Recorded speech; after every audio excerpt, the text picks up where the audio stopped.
এক ছোট ছেলে স্বপ্নে দেখল জান্নাত ও জাহান্নাম।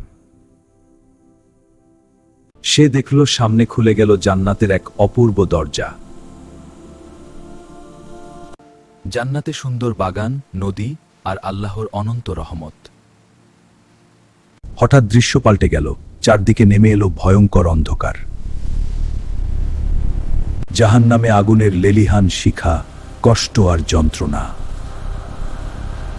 ভয়ে তার শরীর কাঁপতে লাগল, হৃদয় যেন থেমে যাচ্ছিল। হঠাৎ সে জেগে উঠল, ঘামে ভেজা শরীর নিয়ে।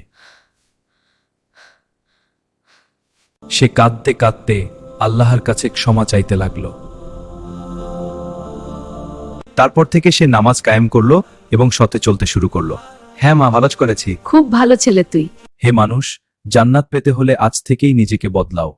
আল্লাহ আমাদের হেদায়েত দান করুন।